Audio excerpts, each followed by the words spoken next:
It is Friday. I took my pill on Wednesday.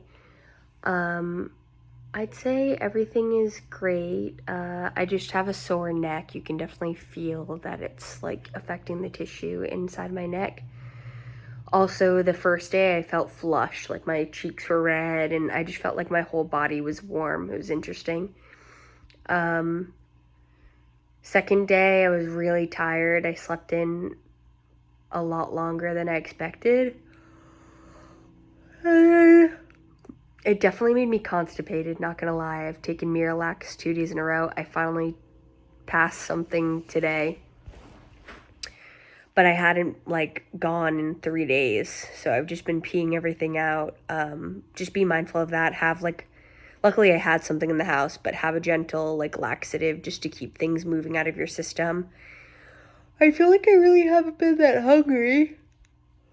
I'm ready to be the F off of this diet, and the nuclear medicine doctor said, ask your endocrinologist how long you should stay on it, and he said that usually he says 2 days after taking the pill because he thinks that is when most of the radioactive iodine is absorbed.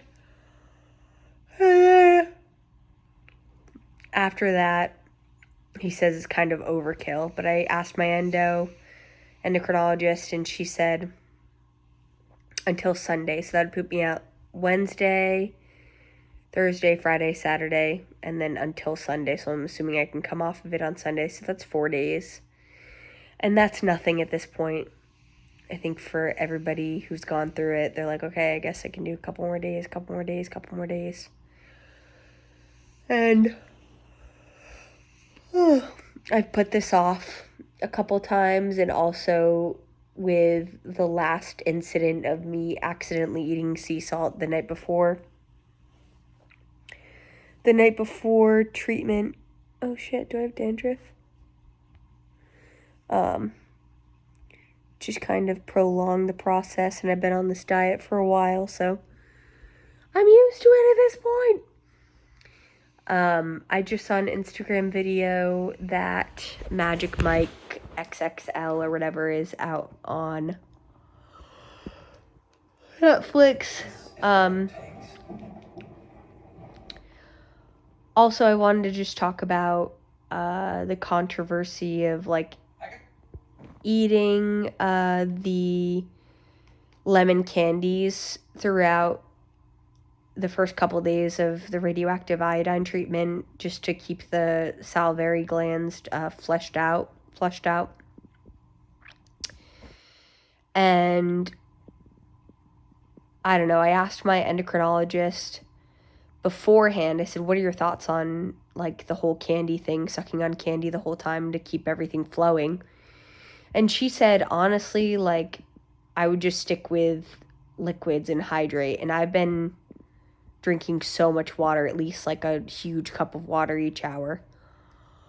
I've been peeing like crazy. Today's day 3, and I feel like I've slowed down a little bit. I should continue, but anyway. The nuclear medicine doctor recommended it. He was like, I cannot urge, or I cannot emphasize this enough. You should get up in the middle of the night the first 2 days, every 2 hours, and suck on a piece of candy so you're stimulating your salivary glands. And I don't know, I've done a ton of reading, and I went on Reddit, and it seems like a mixed bag. Some people do it, some people don't. And I just thought also about the fact that your teeth are being radiated too, and your enamel is being affected. So eating candy during all this time, I don't know if that's helpful. And it seems like people on Reddit that did suck on candy and people that didn't had mixed results. So I don't know. I think it's just I think you're rolling the dice, really. I mean, that's not scientific at all, but I've seen studies that say, oh, it's more detrimental than not, and then other studies that seem like it's beneficial, but Throughout this time, I've just been hydrating like crazy, and I've noticed, like, the second day during the night, like, my left side definitely felt, like, painful down here in the what is it called? The mandible? I think there's one salivary gland here in your cheek and then also down your jaw, and this one was kind of painful. So I did like a little bit of a massage. I looked up on YouTube how to do a massage, and that was helpful. Some people do hot compress. So yeah, overall, it really hasn't been a bad experience. I'm just trying to stay hydrated as much as I can, and so hopefully the salivary glands won't be affected, and took laxatives, mild laxative, don't get crazy now, to make sure everything was like flowing and staying out of my system. I mean, obviously you can't do that with your blood or supposedly you could do it with your saliva by doing the lemon candy thing, but I don't know. Some people were like, well, I feel like it's calling attention to your salivary glands, so more of your radiated saliva is getting in there, or like more of your radiated blood is getting in there. I don't know. It hasn't been proven either way, so it's a personal decision. At the end of the day, you do your research and you make the best decision you think you can make for yourself, and that is what you do along this entire journey. And you don't look back, because it's easy to be like, oh, what if I did this? What if I did that? But you didn't, so acceptance, and life goes on. Life goes on. So, yeah, I think I'm almost done with this. A couple more days inside the house. And, yeah,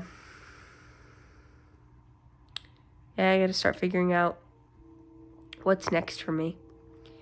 So I hope this video is helpful. I know it's probably long, but it's good to know that other people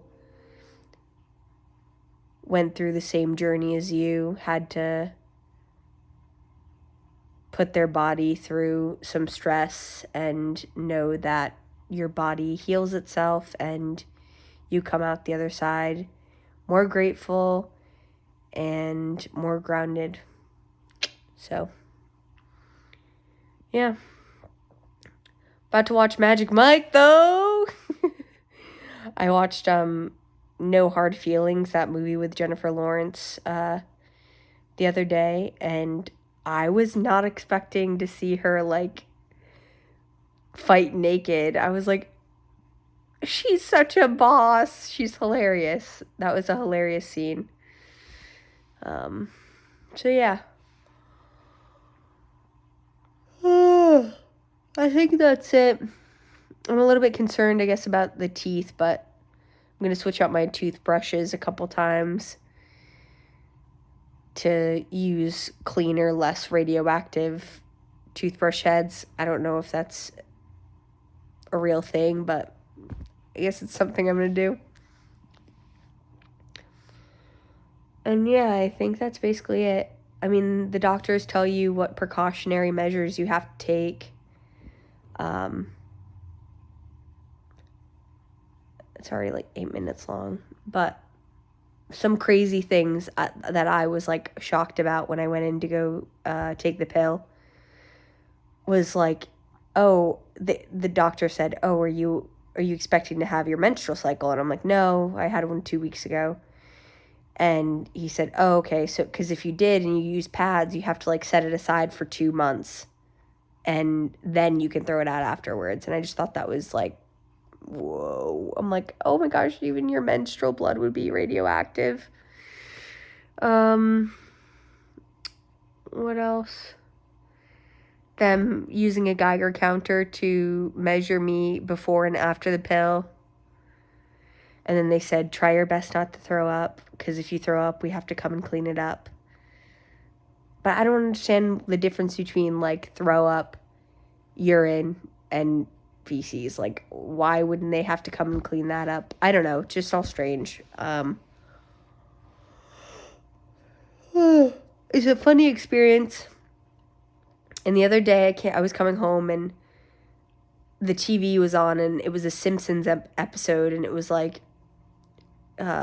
Lisa and Bart like playing in radioactive waste at Homer's job, and they like ended up with superpowers from playing in radioactive waste.